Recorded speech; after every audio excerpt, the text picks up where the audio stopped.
फरवरी के अवाइल में इस्लामाबाद की तरफ पूरी कौम मार्च करेगी और पार्लियामेंट के इस्तीफे हम अपने साथ लेकर जाएंगे।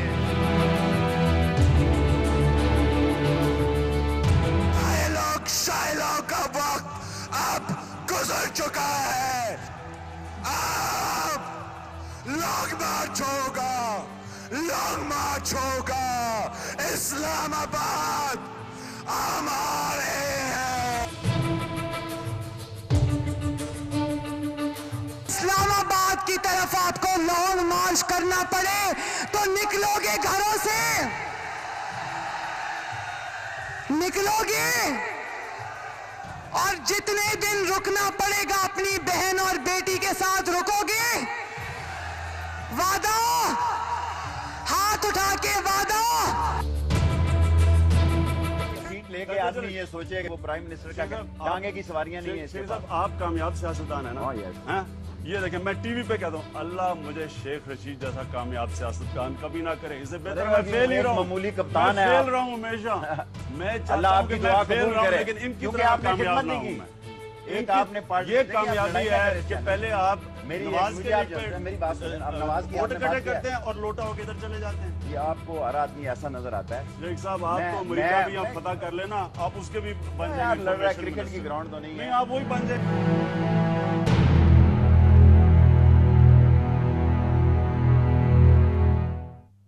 अस्सलाम वालेकुम नाजरीन, हमारे लंदन स्टूडियो से आप देख रहे हैं सिग्नेचर टॉक और मैं हूं अहमद शाहीन। उम्मीद है आप हजरात खैरियत से होंगे। प्रोग्राम में खुश आमदेद। नाजरीन, प्रोग्राम में हम गुफ्तगू करेंगे जो कुछ आपने मोन्टाज में देखा, ख़ास तौर पे जो पाकिस्तान के मौजूदा वज़ीर आज़म, पाकिस्तान के मौजूदा वज़ीर दाखिला माजी में एक दूसरे के बारे में क्या राय रखते थे, उस हवाले से भी गुफ्तगू करेंगे। लेकिन उससे अहम जो कल पाकिस्तान डेमोक्रेटिक मूवमेंट का जलसा हुआ लाहौर में, हुकूमत के ख़िलाफ़ जो तहरीक है उसका ये आखिरी जलसा था और इसमें भी उन्होंने वही लबो लहजा इख्तियार किया जो अपनी तहरीक के आगाज़ से वो इख्तियार किए हुए हैं। सख्त बयानात भी देते हैं जो मुख्तलिफ़ रहनुमा, उसमें सख्त तकरीरें भी करते हैं। कल के जलसे में भी कुछ ऐसा ही हुआ और जो आगे का कुछ लाहे अमल है उस हवाले से भी गुफ्तगू हुई। इस सारे मामले के ऊपर गुफ्तगू करेंगे और ख़ास तौर पे ये देखेंगे कि अगर वाकई अपने कहे के मुताबिक लॉन्ग मार्च की तरफ जाती है अपोजिशन तो हुकूमत की हिकमत अमली क्या होगी। और इस हवाले से भी कि हमने जलसे से महज 2 रोज़ कबल देखा कि वज़रा के कलमदान भी तब्दील किए गए और ख़ास तौर पे जो शेख रशीद साहब उनको वज़ीर दाखिला बनाया गया। इस हवाले से गुफ्तगू करेंगे, जलसे के ऊपर बात करेंगे। प्रोग्राम में मेरा साथ देने के लिए यहाँ स्टूडियोज़ में मौजूद हैं मीर इकराम हुसैन साहब, सिग्नेचर टॉक का जो मुस्तकिल पैनल का हिस्सा होते हैं। बहुत शुक्रिया मीर इकराम साहब का।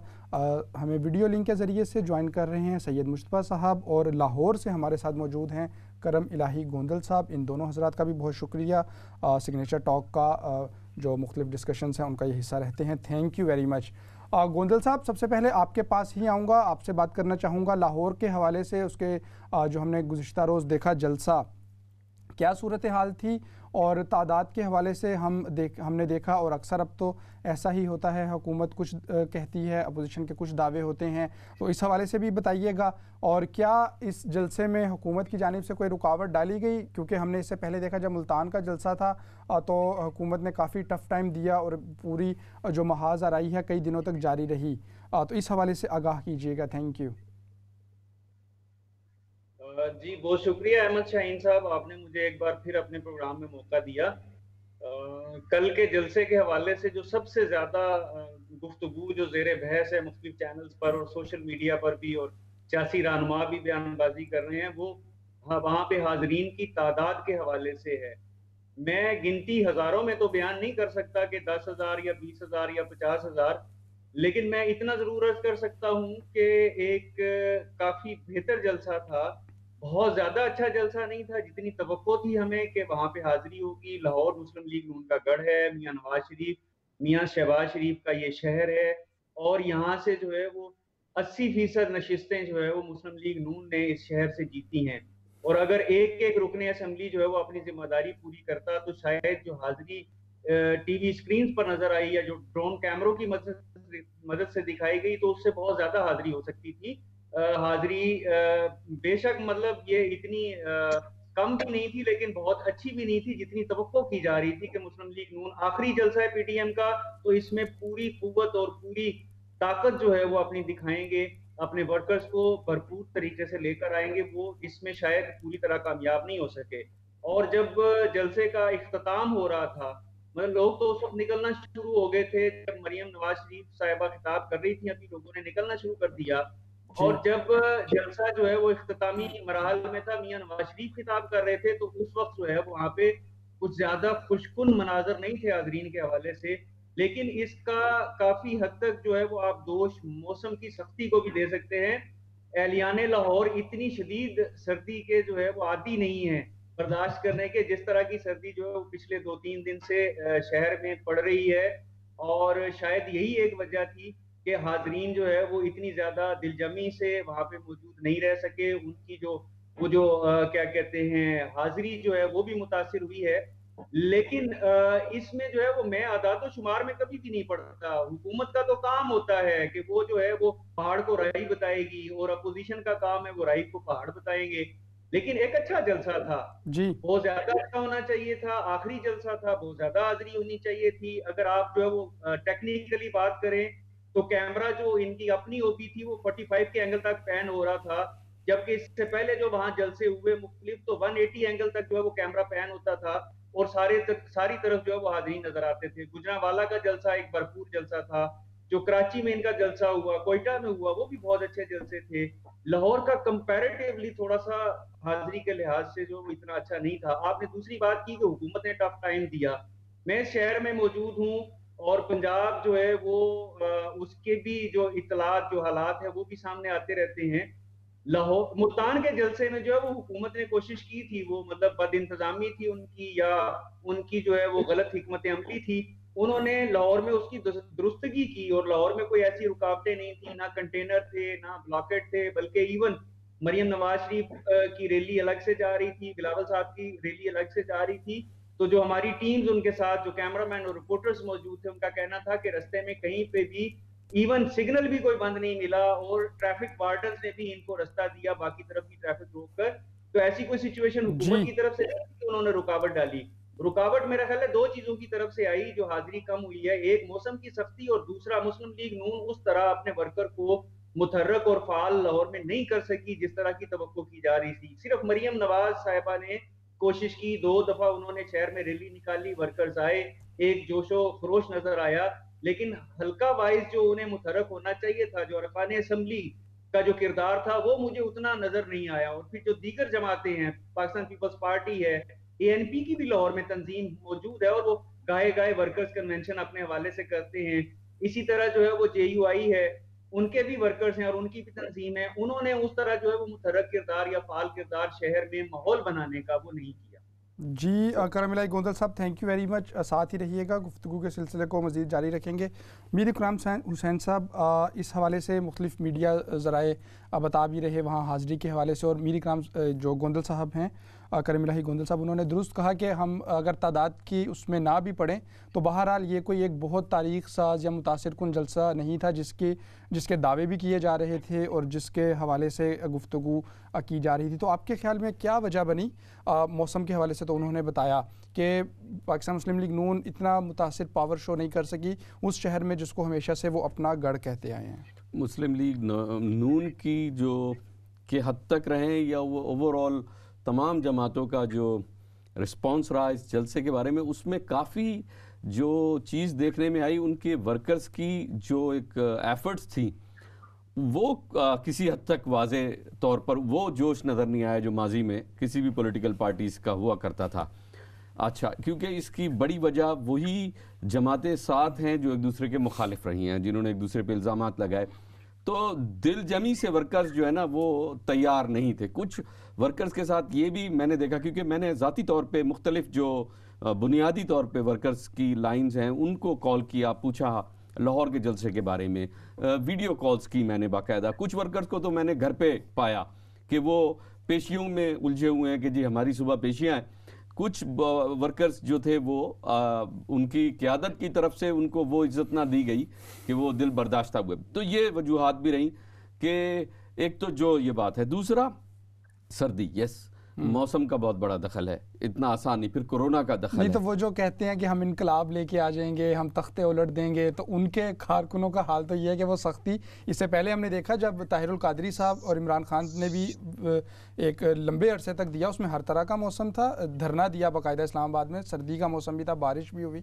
तो क्या ये जो अब मौजूदा जमातें हैं इस तरह की क्या ये चाह रहे हैं कि एक तश्तरी में रख के कोई इनकलाब या कोई इनके पेश कर हो दिया सकता है, हो सकता है अगर नवाज शरीफ साहब फ्लाइट पकड़े और पाकिस्तान वापस चले जाएं, बहुत बड़ी इनकलाब भी आएगा, इसमें कोई शक नहीं है कि अगर लोग निकलेंगे, बिल्कुल निकलेंगे। अगर इसमें कोई, देखिए वो लीडर तो रहे, लीडर तो है, इसको तो कोई ना कहे कि नवाज शरीफ लीडर नहीं है, इल्ज़ाम लगना, जेल जाना ये अलग चीज़ है, लेकिन एक अवामी ताकत उनके साथ है।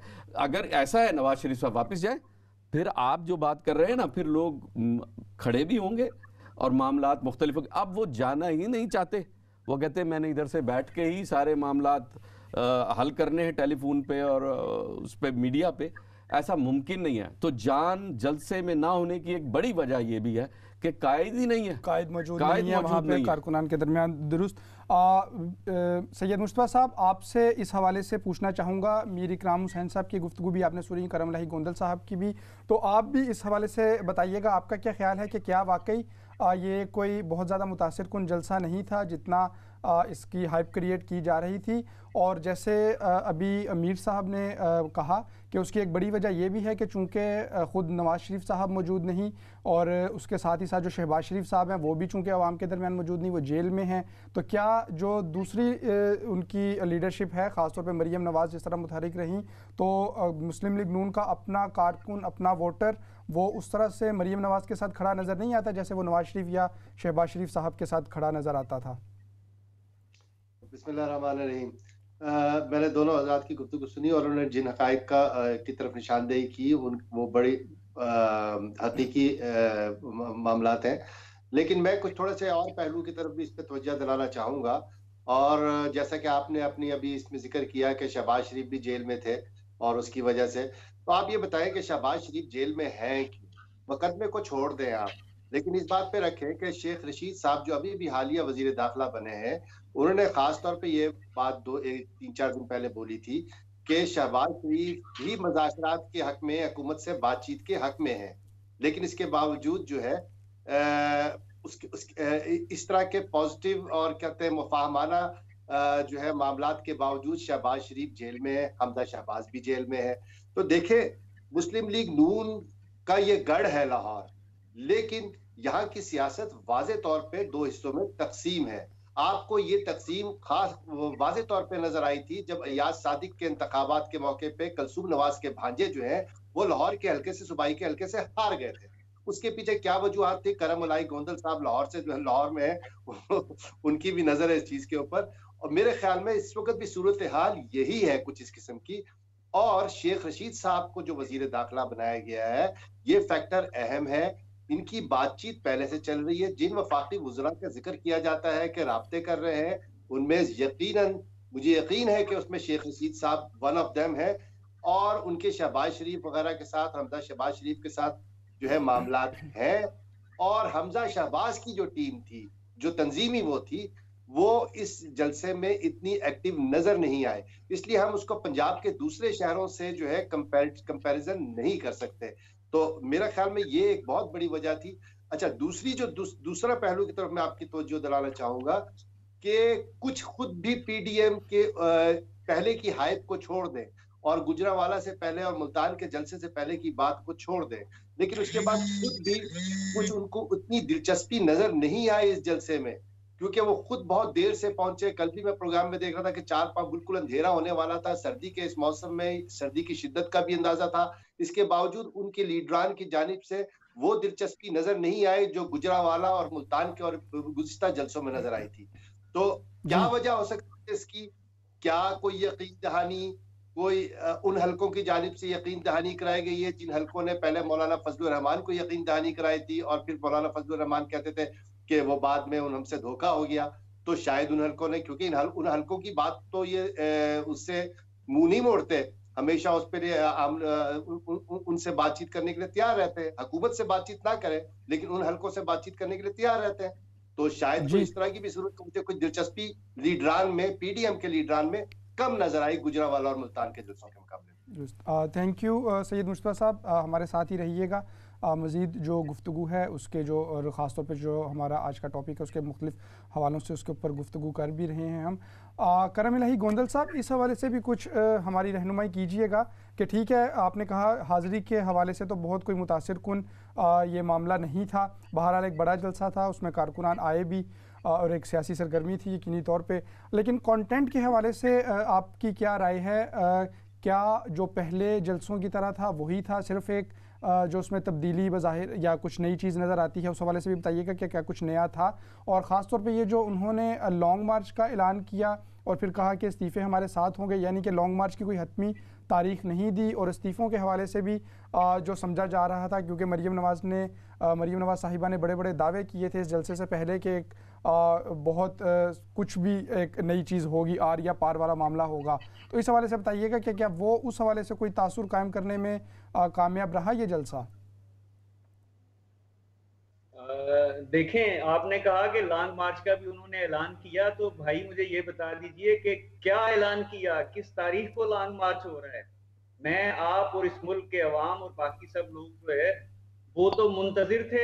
इन्होंने जिस तरह हाइप बनाई थी कि 13 अगस्त को लाहौर में हतमी ऐलान होगा, आखिरी जलसा था, तो हमें तो ये तवक्को थी कि ये बताएं कि फलां तारीख को हम इस्तीफे दे रहे हैं और फलां तारीख को हमारा लॉन्ग मार्च शुरू हो रहा है। वहां मौलाना ने ये फरमाया कि जनवरी के आखिर या फरवरी के शुरू में लॉन्ग मार्च होगा। आपने 1.5 महीने का वक्त दे दिया। 1.5 महीने में तहरीकें जो है वो तो अपनी मौत आप मर चुकी होती हैं। तहरीक के लिए तसलसल जरूरी होता है। वोटर को, वर्कर को, सपोर्टर को आपने मुसलसल मुतहर्रक और इंटैक्ट रखना होता है। इतना तवील वक्फा जो है, उसके बाद आप दोबारा कैसे वर्कर को मोटिवेट करेंगे, मुतहर्रक करेंगे? ना आपने वो ऐलान किया, ना आपने जो है वो इस्तीफों का कोई हतमी ऐलान किया कि कब इस्तीफे दे रहे हैं और कौन से इस्तीफे। देखें, मैं एक इदारे में जो है वो बेशक जो है वो सियासी नहीं है, ये एक मीडिया का इदारा है, मैं यहाँ पे जो है वो एक जिम्मेदार हैसियत में बैठा हूँ। तो अगर मैं ये कहता हूँ कि यहाँ से हमारी टीम जो है वो इस्तीफा देगी, तो सबसे पहले किसका इस्तीफा आना चाहिए? सबसे पहले तो मेरा इस्तीफा आना चाहिए। शहबाज शरीफ साहब का इस्तीफा कहाँ है? ख्वाजा आसिफ का इस्तीफा कहाँ है? परवेज रशीद साहब का इस्तीफा कहाँ है? एहसन इकबाल, खाकान अब्बासी, उनके इस्तीफे कहाँ है? राना सनाउल्लाह साहब क्यों नहीं इस्तीफा दे रहे? आप जो है वो दूर दराज के इजला के गैर मारूफ अरकान असेंबली और वो जो गैर मुंतखब सीटें हैं, जो मखसूस सीटें हैं खवातीन की, उनके चंद एक के जो है वो इस्तीफों की आप व्हाट्सएप पे जो है वो फैला रहे हैं और लोगों को बता रहे हैं कि इस्तीफे आना शुरू हो गए हैं। लीडर इस्तीफे देना शुरू करें, लोगों को बताएं कि हमने इस्तीफे दे दिए हैं। मैं आपको हतमी यकीनी तौर पे कह रहा हूँ, ये इस्तीफे नहीं देंगे और लॉन्ग मार्च की डेट आने तक बहुत कुछ तब्दील हो चुका होगा। अभी ये शहबाज शरीफ साहब की बात की मुश्तबा भाई ने, शहबाज शरीफ जो है वो अगले महीने तक, मेरा अंदाजा है, इतला नहीं है, मेरा अंदाजा है कि अगले महीने तक वो जेल से बाहर होंगे और उन्हें बिल आकर करता हूं। मैं ये बात कहने वाला था, आपसे पूछने वाला था कि क्या शहबाज शरीफ अब बाहर आ जाएंगे, क्योंकि मेरी जाती राय है कि शहबाज शरीफ को अंदर रख के प्रोटेक्शन प्रोवाइड की गई है। देखिए, बहुत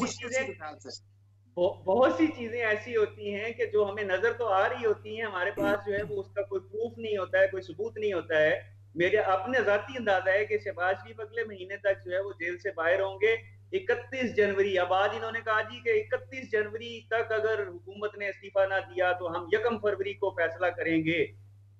भाई, हम तो आपसे ये तवक्को कर रहे थे कि आप अपने ऐलानात कीजिए। आपने जो अल्टीमेटम हुकूमत को देने थे वो दे दिए, आपसे तो ऐलान नहीं हो पा रहा है। आपने 1.5 महीने का वक्फा दे दिया है। आप कल 4 घंटे बैठे रहे, जलसे से पहले जो है वो मीटिंग करते रहे सर जोड़ के। आज फिर आपको हंगामी इजलास बुलाना पड़ गया। एक तरफ मुस्लिम लीग नून का, पूरी मुस्लिम लीग नून बैठ गई मॉडल टाउन में, फिर उसके बाद आप 4 घंटे, 4.5 घंटे जाती उमरा में पूरी पीडीएम बैठी रही, हंगामी इजलास होता रहा। आखिर मामलात क्या हैं? आप दूसरों को तो कहते हैं कि वो एक पेज पर नहीं रहे हैं, मुझे तो ये लग रहा है कि आप खुद एक पेज पर नहीं है, वरना अब तक तो हतमी ऐलान सामने आ जाना चाहिए था। अगले हफ्ते या उससे अगले हफ्ते आपको लॉन्ग मार्च पे आ जाना चाहिए और इस्तीफों पे आ जाना चाहिए। आपको भी इंतजार है। वो मुस्तफा भाई ने कहा कि दरूने खाना जो है वो बहुत से मामलात और होते हैं, सामने स्क्रीन पे आके या ट्विटर पे या मीडिया पे जो है वो कुछ और बयान किया जा रहा होता है, तो हर एक अपनी गेम कर रहा होता है। अफसोस ये है कि इस मुल्क की गेम, इस मुल्क के अवाम की गेम कोई भी नहीं कर रहा। जी करम इलाही गोंदल साहब, thank you very much. Mir साहब, बहुत अहम मामलात की तरफ करम इलाही गोंदल साहब ने उसका इशारा किया। आपके ख्याल में ये जो है पहलू के ठीक है, मौलाना ने कहा और मरियम और बिलावल ने भी अपनी तकरीर में इसके हवाले से गुफ्तगू की कि हम इस्तीफ़े लेके जाएंगे और हम लॉन्ग मार्च अब होगा, अब कोई टेलीफोन ना करे और इस तरह की बातें। लेकिन जो आपके एक तहरीक के मरहले का आखिरी जलसा है उसमें अब तक क्यों ऐसी सिचुएशन पैदा हुई कि वो कोई हतमी तारीख़ नहीं दे पाए लॉन्ग मार्च की ख़ास तौर पे, इस हवाले से क्या कहेंगे? वही कि बुनियादी तौर पे लालच का फैक्टर है, इतनी ज़्यादा जमातें हैं और जो आखिरी मराहल में ये फ़ैसले करना कि अब आखिरी मराहल में जाके कौन बेनिफिशरी होगा, जो सबसे इम्पोर्टेंट बात ये है आदर पीपल्स पार्टी इसका बेनिफिट लेगी और जो डील करेगी गवर्नमेंट से या किसी के साथ जो फाइनल मुज़ाकरात होंगे। अब ये एक बड़ी अहम बात है कि आगे चल के उसका बेनिफिट मुस्लिम लीग नून को मिलेगा इस पूरी लॉन्ग मार्च, इस जद्दोजहद का। अब उसके लिए मुज़ाकरात कौन करेगा? शहबाज शरीफ साहब करेंगे या मरियम नवाज़ करेगी या नवाज़ शरीफ साहब? किसके साथ मुज़ाकरात? ज़ाहिर है ये बड़ा एक छुपा हुआ सवाल है कि मुज़ाकरात काफ़ी इदारे हैं जो इन्वॉल्व हैं, सिर्फ एक हुकूमत इन्वॉल्व नहीं है, ठीक है, क्योंकि अब ज़ाती तौर पे हमले भी किए गए, ज़ाती तौर पे इदारों के नाम लिए गए, तो सबसे मुज़ाकरात करने पड़ेंगे। ये नहीं है कि आप कहें सिर्फ इमरान खान से मुज़ाकरात होंगे, ये मुज़ाकरात फिर उन इदारों से भी करने पड़ेंगे जिनके नाम लिए गए हैं। और फ्यूचर में अगर आप कहते हैं आपको हुकूमत मीर साहब, कल उन्होंने मियां साहब ने उन शख्सियात के नाम नहीं लिए, वो कहते जरूर रहे कि मुझे कहते हैं नाम क्यों लेते हैं, वो मुख्तलिफ हवाले भी देते रहे, रिमांड तक सुनता रहा, उन्होंने नाम फिर नहीं लिया। जाहिर है, देखिए नाम लेते हैं, जब आप खुलकर मैदान में आए हैं तो फिर आए बिस्मिल्लाह करें ना। आप बहुत सारी चीज़ों पे खुद डरते भी हैं और बात भी नहीं करते, तो आपकी अपनी पहले वो दुरुस्त कर लें, अपना किबला दुरुस्त करें। तो अगर आप सियासतदान हैं और आप चाहते हैं कि लीडर बने तो इंतज़ार किस बात का है? मैदान में उतरें, लड़ें। तो लड़ने से मुराद ये है कि आवाम के साथ सियासी लड़ाई सच बोले। अब बिल्कुल हमें ब्रेक की जानिब जाना है। ब्रेक पे जाने से पहले सैयद मुस्तफ़ा साहब, आपसे भी इसी हवाले से पूछना चाहूँगा कि आपके ख्याल में जो तारीख का ऐलान नहीं किया, एक हतमी तारीख का, क्या वो सही फैसला है? और अगर सही नहीं तो ऐसी क्या उनके आपस में कन्फ्यूजन है PDM की मुख्तलिफ जमातों के दरमियान? देखिए, सही और गलत बताने की पोजीशन में मैं नहीं हूँ कि ये सही फैसला है या गलत फैसला है। मैं सिर्फ ये समझता हूँ कि दोनों जानिब से जो है बुलंद बाग दावे किए जा रहे हैं। एक कहता है कि मैं हुकूमत को गिरा देंगे, दूसरा कहता है कि मैं NRO नहीं दूंगा। दोनों को ये बात अच्छी तरीके से मालूम है कि ना वो NRO देने की पोजीशन में है, ना ये हुकूमत गिराने की पोजीशन में है। जहां तक आप कह रहे हैं कि किसी लाए अमल का ऐलान नहीं किया, लॉन्ग मार्च का ऐलान नहीं किया, तो मैंने जैसे कि पहले अर्ज किया था कि मुझे खुद इस मर्तबा गुजरावाला के बाद, मुल्तान जलसे के बाद PDM के जो लीडरान हैं उनको इस पे दिलचस्पी कम नजर महसूस हुई है कि उनको उसमें दिलचस्पी नहीं थी। और मैं समझता हूं कि अगर ये बहुत तारीख साज जलसा होता तो हुकूमत के लिए इतना परेशान कुन नहीं होता जितना ये खामोशी जो है ये हुकूमत के लिए, और इसको जो स्लो डाउन किया गया है ये हुकूमत के लिए ज्यादा परेशान कुन है। और इसकी जो वाज़ेह सबूत है वो करम इलाही गोंदल साहब लाहौर में बैठे हुए हैं। आज उन्होंने अखबार जरूर पढ़े होंगे अगर अपने ब्यूरो ऑफिस में बैठे हुए हैं, और जिस तरीके से अखबारात को आज जो उनका जो सरे वर्क है उसको ढांप दिया गया है लाहौर डेवलपमेंट इश्तिहारात से, मतलब अखबार में कोई खबर नहीं आज दी है, जिस तरीके से उसको जो है उस पे यानी कि खबरों को सेंसर किया गया है रिश्वत देकर, वो बिल्कुल इसकी जो है वाज़ेह मिसाल है कि सैयद मुस्तफा साहब, उसमें वो इदारे भी हैं जिनके खिलाफ आप भी और अक्सर सहाफ़ती बरादरी ये कहती रही कि जी वो फ़लाँ को रिहा करें, ये तो सहाफ़ती इक़दार पे हमला है, सहाफ़ती जो मामलात हैं उसके ऊपर है। बहरहाल इस हवाले से भी गुफ्तगू करेंगे, मुख्तलिफ जो कल के जलसे के हवाले से और उससे जुड़ी जो मुख्तलिफ बातें हैं, ख़ास तौर पे अब मुस्तकबिल किस तरह से होगा, हुकूमत इस तमाम मामले को कैसे देख रही है, कैसे डील करेगी, इन तमाम के ऊपर हम गुफ्तगू करेंगे। नाज़रीन, एक छोटी सी ब्रेक की जानिब जाएंगे और ब्रेक से वापस आएंगे तो फिर जो पाकिस्तान डेमोक्रेटिक मूवमेंट का कल होने वाला लाहौर का जलसा है उसी हवाले से गुफ्तगू करेंगे। यहाँ स्टूडियोज़ में मेरे साथ मीर इकराम हुसैन साहब भी मौजूद होंगे, जबकि वीडियो लिंक के ज़रिए से सैयद मुस्तफ़ा साहब और करम इलाही गोंदल साहब वो दोनों भी हमें ज्वाइन कर रहे हैं, वो भी हमारे साथ मौजूद होंगे दूसरे हाफ में। तो आप भी हमारे साथ रहिएगा, एक छोटी सी ब्रेक लेंगे और फिर ब्रेक से वापस आएंगे। Thank you very much.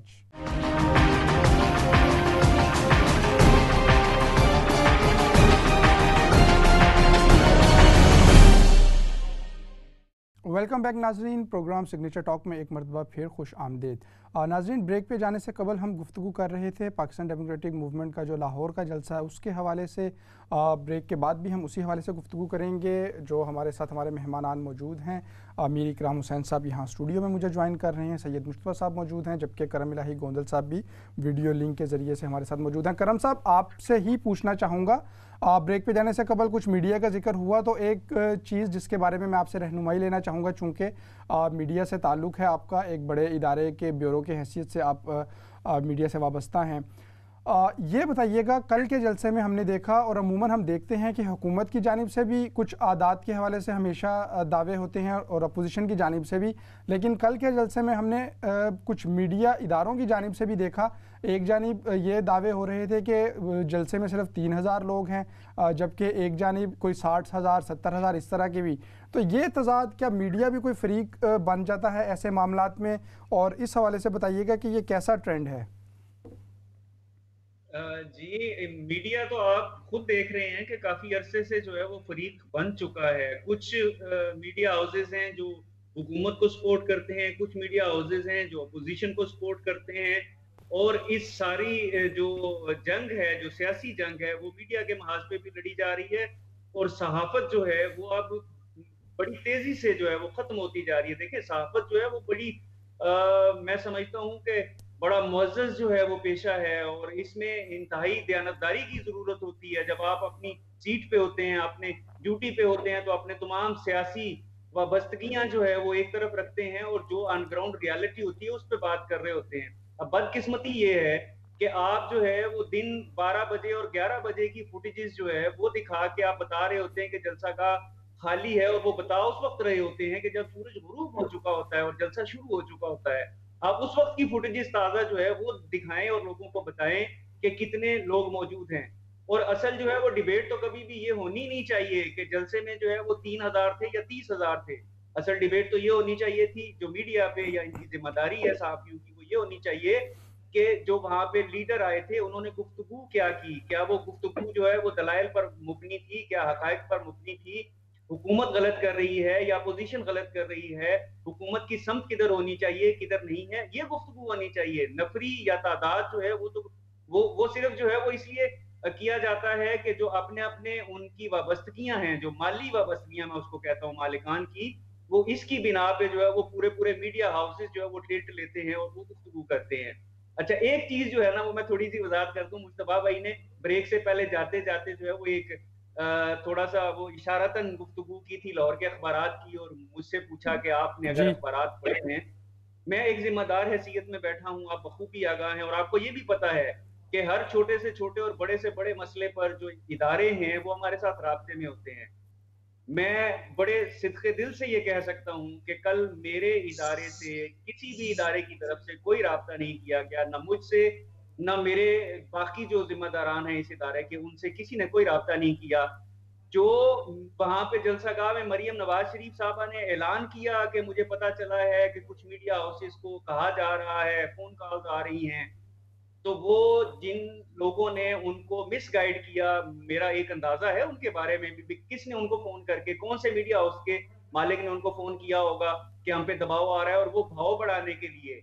क्योंकि एक बात आपके शायद दिल में होगी कि ये जितनी पीडीएम की कैंपेन है और मुस्लिम लीग नून की बतौर खास, ये सारा पेड कंटेंट है, ये जो है वो फ्री में एयर नहीं हो रहा है, पेमेंट्स की जा रही हैं बैरून मुल्क, और वहां जो है वो जो उनके खुफिया अकाउंट से उनमें पेमेंट्स जाती हैं, उनको कहा जाता है कि हमारा पूरा जलसा, पूरी रैलीज, सारी तकारीर आपने जो है वो नशर करनी है, और वो एन उसी तरह के अहकामात जो है वो नीचे तक सबको मौसूल होते हैं कि इश्तिहार भी नहीं चलाने, ब्रेक पे भी नहीं जाना, उसकी भी वजूहात हैं। और उन्हीं में से किसी एक ने जो है वो मिसगाइड किया मरियम नवाज साहबा को कि फोन आ रहे हैं और हमें कहा जा रहा है। मकसद था कि उनके अपने भाव बढ़ जाए, उनके सिंगापुर के अकाउंट में कुछ और डॉलर जो है वो 2-4 लाख डॉलर मजीद जो है वो शिफ्ट कर दिए जाए। जी।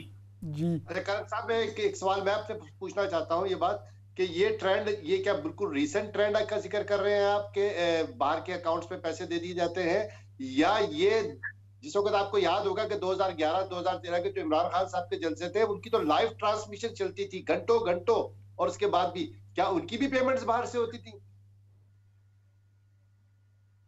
देखें, ये जो ट्रेंड है, मीडिया को आपने खरीदना है, आपने एयर टाइम खरीदना है, ये ट्रेंड तो मैंने 90s में भी देखा था।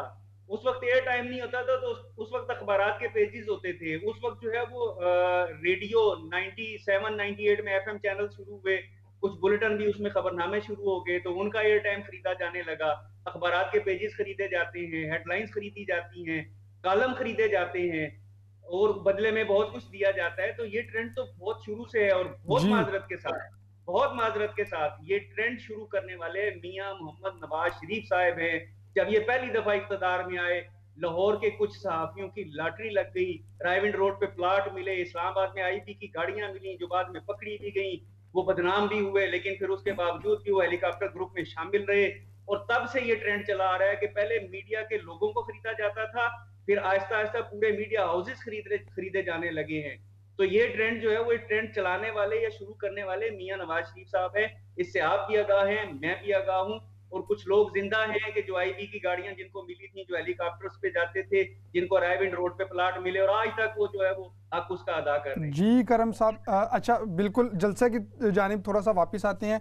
मीर इकराम हुसैन साहब मौजूद हैं। मीर साहब, करम साहब ने अपनी गुफ्तगू में कहा, मीडिया के हवाले से होगी कुछ गुफ्तगू, जो जिस हवाले से मैं आपसे पूछना चाह रहा हूँ कि आम तौर पे तादाद के हवाले से ही बहस की जाती है और वो एक लायानी बहस है, उसके कंटेंट के ऊपर बात होनी चाहिए। आपसे मैं ये इस हवाले से पूछना चाह रहा हूँ, हमने देखा महमूद खान अचकज़ई साहब ठीक है एक जमात को रिप्रेजेंट करते हैं और उनकी अपनी सियासी हैसियत भी है। कराची के जलसे में उन्होंने उर्दू ज़ुबान के हवाले से कुछ मुतनाज़ा बात की, जो काफ़ी सारी हुकूमत को उससे फ़ायदा भी हुआ कि वो जो तवज्जो थी वो बजाय इसके कि कंटेंट पे रहती, वो उनके एक जुमले के गिर्द घूमने लग गई। कल के जलसे में भी उन्होंने लाहौरियों के हवाले से एक मनफी रिमार्क्स दे दिया। तारीख़ी हैसियत अपनी जगह, लेकिन ऐसे प्लेटफॉर्म पे अगर आप ये बात करें तो आप तो ख़ुद मुखालफिन को मौका दे रहे हैं कि वो आपकी बाकी बातों को छोड़ के किसी एक बात को पकड़ लें। तो इस हवाले से बताइएगा, ये अचकज़ई साहब के जो बयानात हैं इस हवाले से भी, और क्या वो वाकई वो तो किसी और का मकसद पूरा नहीं कर रहे? बहुत बड़ा सवाल है ये, बहुत मुश्किल सवाल मेरे हिस्से में आया।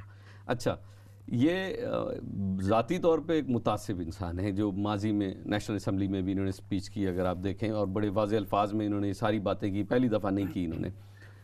और पाकिस्तान मुखालिफ बात कर चुके हैं नेशनल असम्बली में, ख़ास तौर पे इनकी माजी में हमेशा से सोच का जो ज़ाविया रहा वो बहुत मुख्तलिफ मुतासिबाना।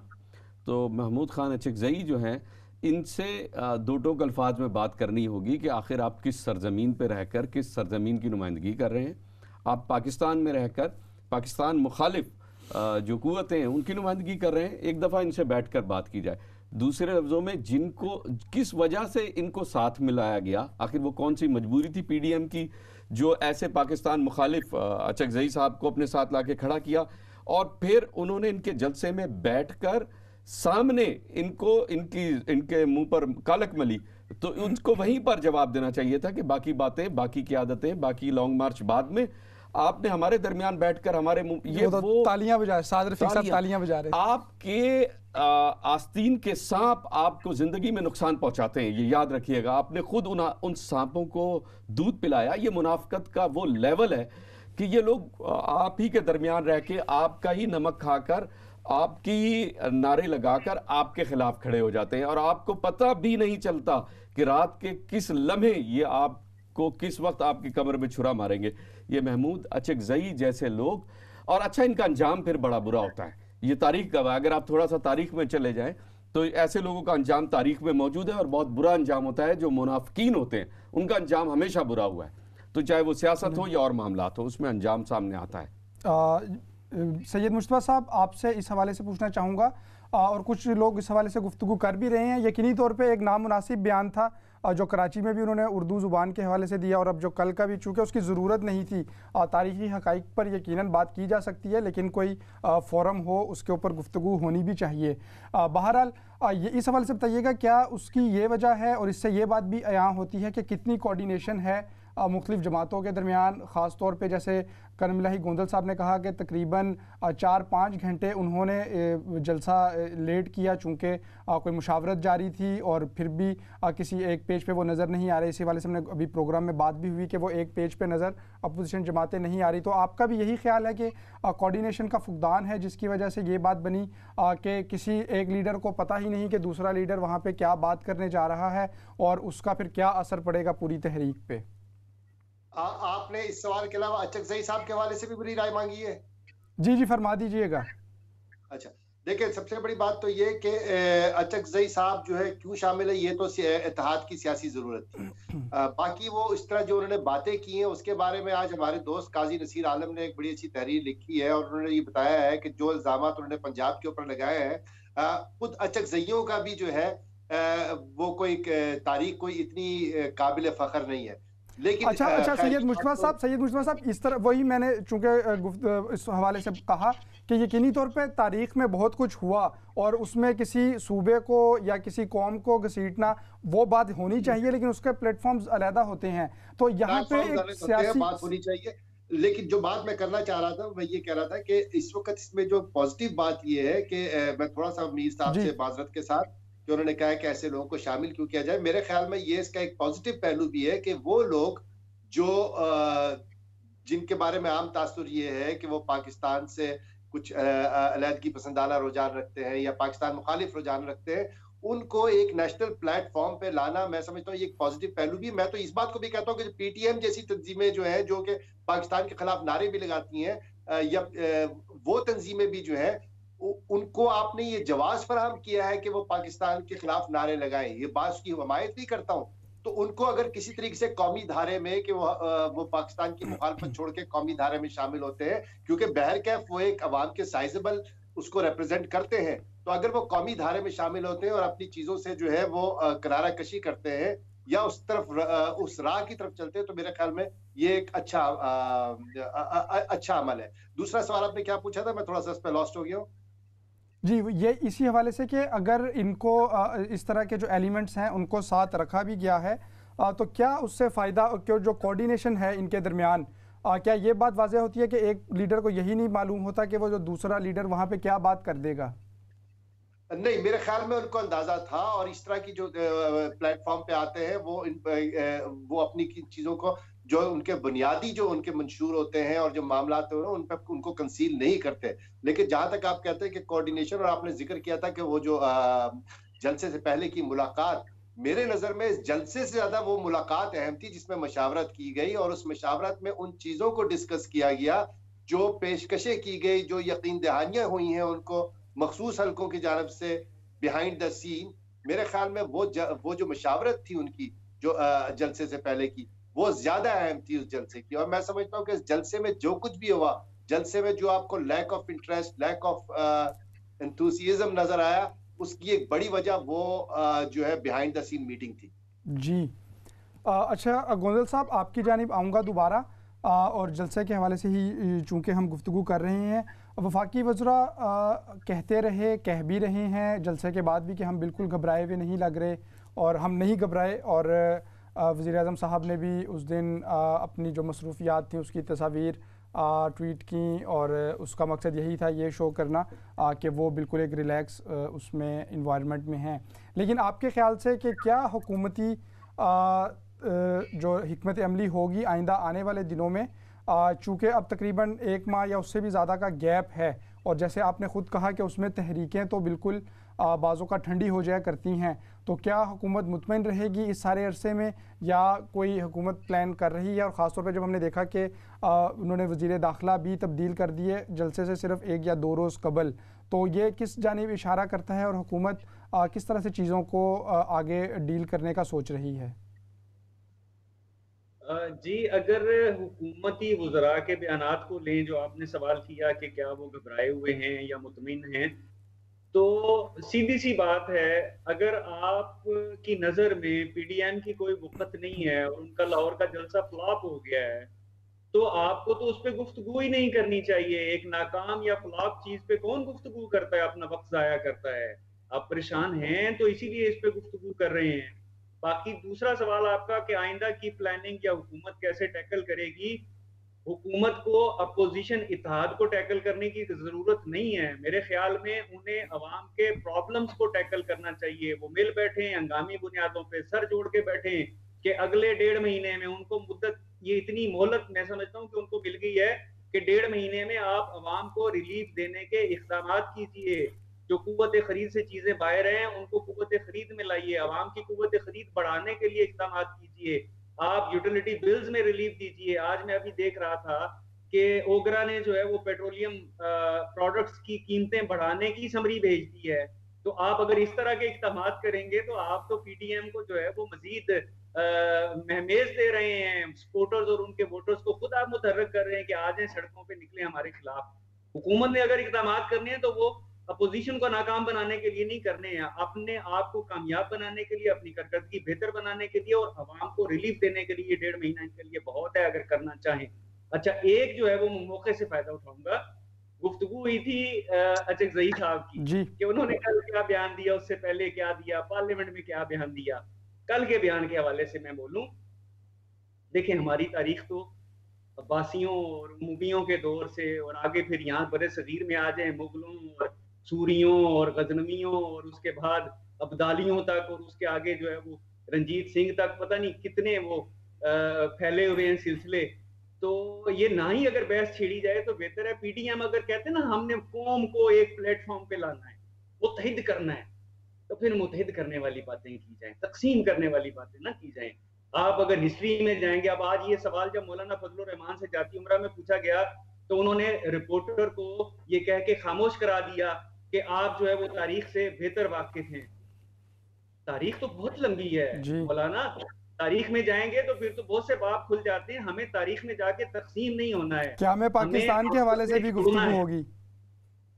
हमें आपस में जुड़ना है जी। सैयद मुस्तफा साहब, सैयद मुस्तफा साहब आपकी जानिब आना चाहूँगा।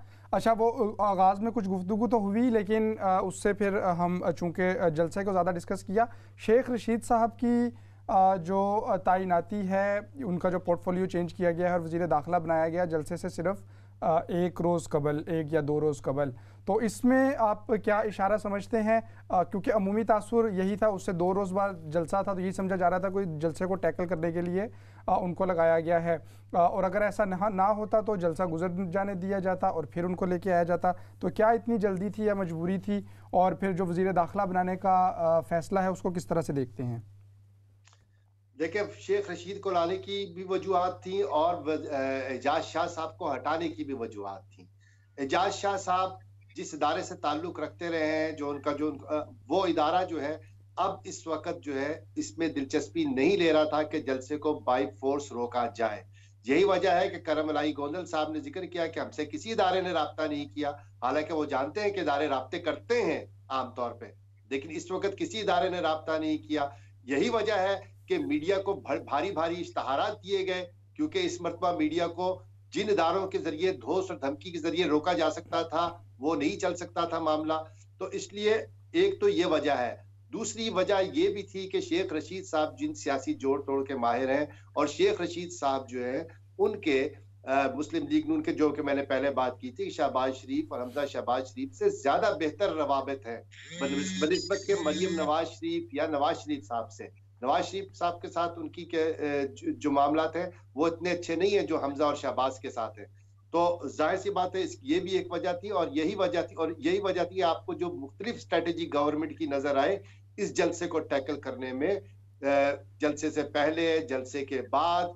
वो उस बात का वाज़ह दलील है कि क्यों शेख रशीद साहब को एजाज शाह साहब के जरिए जगह लाया जी। अच्छा मीर साहब, आप भी इस हवाले से अपनी राय का इज़हार कर दीजिएगा। जो हमने देखा, क्या वज़ीर आज़म इमरान खान साहब को अपनी पार्टी में कोई ऐसा बंदा नहीं मिला जिसको वो वज़ीर दाखिला बनाते? ठीक है, शेख रशीद साहब उनके इत्तेहादी हैं और उनको अहम जिम्मेदारियां दी भी गई हैं, लेकिन वज़ीर दाखिला चूँकि पूरे मुल्क का इंतज़ाम व इसराम उसके ज़िम्मे होता है। इस तैनाती के हवाले से बताइएगा, और क्या हुकूमत को मुश्किलात से निकाल लेंगे?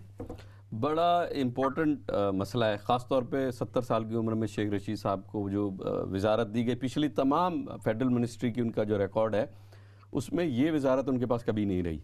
एक दूसरा बैक वक्त उन देखा जाए तो उनका जो इस वक्त का मिजाज है वो कुछ ज़ाती तौर पर भी बहुत मुखालफत रखते हैं। तो ये जो पोस्ट है ये इसमें एक तहम्मुल और एक बुर्दबारी की ज़रूरत है। अब देखना यह है कि आगे चल के क्या ये सिर्फ़ और सिर्फ तहरीक इंसाफ के लिए फ़ायदेमंद होंगे या पाकिस्तान के लिए भी फ़ायदेमंद होंगे, क्योंकि ओवरऑल इस इदारे का जो काम करने का तयन है वो हुकूमत के लिए नहीं पाकिस्तान के लिए है। तो हुकूमतें बनती ही अपनी आवाम के सर्व करने के लिए, लेकिन शेख रशीद साहब का जो मिजाज है वो काफ़ी जारहाना और ख़ास तौर पे दूसरी अपोजिशन को जलील करना और उसमें वो बड़ी महारत रखते हैं।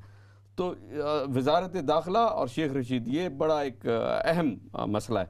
इस पर मैं ये नहीं कहूँगा कि गलत हुआ, लेकिन इसका फैसला वक्त करेगा कि किस हद तक वो मामलात को संभाल पाते हैं। और आपके ख्याल में बुनियादी जो उनका ये तैनाती की गई है वो अपोजिशन तहरीक से निमटने के लिए जिस तरह से भी वो करें, ज़रूरी दबाव के बज़ाहिर तो यही लगता है, बज़ाहिर तो लगता है कि वो जिस अंदाज में जो जारहाना उनका इल्ज़ामात लगाने का और दूसरों को चुप कराने का और वो एक सियासी रवैया रखते हैं, वो इस जो लम्हे जो एहतजाज और लॉन्ग मार्च का चल रहा है तो शेख रशीद नज़र आए कि इनको खड़ा किया जाए ताकि ये मुंह चुप करा सकें। कुछ लोग ये समझ रहे हैं, लेकिन ये इदारे ये ख़ास तौर पे चौथी दफ़ा रीशफलिंग जो इनकी हुई है वजारतों की, और असद उमर से लेकर हफीज़ साहब तक, और ये फाइनेंस के चलो दूसरी दफ़ा मिनिस्टर बने हैं, लेकिन इसके बावजूद भी अगर देखा जाए तो ये वजारत दाखिले का मामला बड़ा सीरियस है, इसको इतना आसान ना ले। बहुत शुक्रिया। फिर तो शेख रशीद को बुलाने की क्या जरूरत थी? जो वजह आप बता रहे हैं उसके लिए तो मुराद सईद को बुला देना चाहिए था। तजर्बे की कमी, मुराद सईद में वो तजर्बा नहीं है जो शेख रशीद में है। एक उम्र गुजारी है सियासत में शेख रशीद साहब ने, तो इस हवाले से मुराद सईद मुनासिब नहीं। प्रोग्राम के हम आखिरी लम्हात पे हैं। करम इलाही गोंदल साहब, आपसे इस हवाले से पूछना चाहूँगा, गुज़िश्ता रोज़ ये खबर भी सामने आई, बिलावल ने दरख्वास्त दी थी शहबाज शरीफ साहब से मुलाकात की जेल में, और आज उसकी गालिबन इजाज़त आ भी गई है, और जो अब आने वाला कल है वो जेल में मुलाकात करेंगे शहबाज शरीफ साहब से। तो आपके ख्याल में क्यों मिलना चाहते हैं और क्या वहाँ पे वो उनसे डिस्कस करेंगे? मैंने अभी थोड़ी देर पहले अर्ज तो किया है कि अगले माह तक शहबाज शरीफ जेल से बाहर होंगे, और ये मुलाकात भी जो है वो उसी सिलसिले की कड़ी है। आइंदा जो इम्कानात होंगे, जो गुफ्तगू होगी, जो मामलात होंगे, एक बिलावल होंगे, दूसरे शहबाज शरीफ होंगे, इसके अलावा कोई नहीं होगा। सबसे ज्यादा नुकसान जो है वो मरियम बीबी और उनके साथ चलने वाले उठाएंगे। शेख साहब जो है उनका भी जिक्र हो रहा है, शेख साहब का लहजा आपको बदला बदला नजर आएगा। उनको जो है वो लड़ाई के लिए या सख्ती के लिए नहीं लाया गया है, वो मंजे हुए सियासतदान हैं। जिस तरह चौधरी निसार ने रोल प्ले किया था 2014 के धरने और लॉन्ग मार्च के वक्त, तो वो उस तरह का प्लेयर उनको चाहिए, और वो मौजूदा कैबिनेट में कोई भी मुतबादल नहीं है शेख साहब का। जी, करम इलाही गोंदल साहब, इस हवाले से भी क्विक कमेंट कर दीजिएगा कि जो बिलावल बज़ाहिर तो जलसे में बहुत जारहाना अंदाज अख्तियार करते हुए, और कल उन्होंने कहा कि अब फ़ोन करने की कोई ज़रूरत नहीं, कोई डायलॉग शायलॉग नहीं होगा और हम बस अब लॉन्ग मार्च ही करेंगे, तो क्या अभी भी आपके ख्याल में आपकी ज़ाती राय है इस हवाले से कि बिलावल भी अगर मुफाहमत की कोई तजवीज़ होगी तो बिलावल भी उसका हिस्सा होंगे? मैं पूरे यकीन से कहता हूं कि अगर हुकूमत या जो भी मुतल्लका इदारे, जो भी जिम्मेदारान हैं, अगर वो नेक नियति से कोई कोशिश करेंगे तो पीपल्स पार्टी सबसे पहले जो है वो राब्ते में आएगी, बाकी जमातें उसके बाद राब्ते में आएंगी। बिलावल भुट्टो जरदारी 2028 के इलेक्शन को मद्देनजर रखकर काम कर रहे हैं। उन्होंने अपना मुस्तकबिल जो है वो तय कर लिया है कि मैंने कहाँ तक जाना है। उनके वालिद ने खुद फासला उनसे इख्तियार किया है कि आप जो है वो फ्रीली प्ले करें, अपना इमेज खुद बिल्ड कराएं, ताकि वो मिस्टर 10% वाला या और मामलात वाले जो बैड इमेजेस हैं वो हट सकें। तो ये बिलावल जो है वो करेंगे, डायलॉग भी करेंगे। जलसों की देखिए, जलसों की जुबान कुछ और होती है, आपको भी पता है, लेकिन जब आप टेबल पे बैठते हैं तो वहां पे गुफ्तगू और होती है, और शेख साहब भी जो है कुछ और नजर आएंगे, बिलावल साहब भी आपको कुछ और नजर आएंगे। नहीं मीर साहब, करम इलाही गोंदल साहब, जलसे में भी पैगाम दिया जाता है। बिलावल साहब ने कहा हम इस्लामाबाद आ रहे हैं, उन्होंने पिंडी की तरफ कोई इशारा नहीं किया है। जी सैयद मिर्जा साहब, पिंडी वालों का तो अब नाम भी कोई नहीं लेगा। दुरुस्त, उन्होंने फोन करने से भी इस्लामाबाद वालों को मना किया है। सैयद मुजफ्फर साहब, थैंक यू वेरी मच, आप हमारे साथ मौजूद रहे। करम इलाही गोंदल साहब, आपका भी बहुत शुक्रिया, आप हमारे साथ मौजूद रहे। मीर इकराम हुसैन साहब, थैंक यू वेरी मच। नाज़रीन, ये था आज का सिग्नेचर टॉक। इसमें हमने गुफ्तगू की जो कल PDM का जलसा हुआ उसके मुख्तलिफ पहलुओं के हवाले से और आइंदा आने वाले दिनों में पाकिस्तानी सियासी मंजरनामा क्या होगा। उम्मीद है आज का प्रोग्राम आपको पसंद आया होगा। अपने मेज़बान अहमद शाहीन को इजाज़त दीजिए। अल्लाह निगहबान।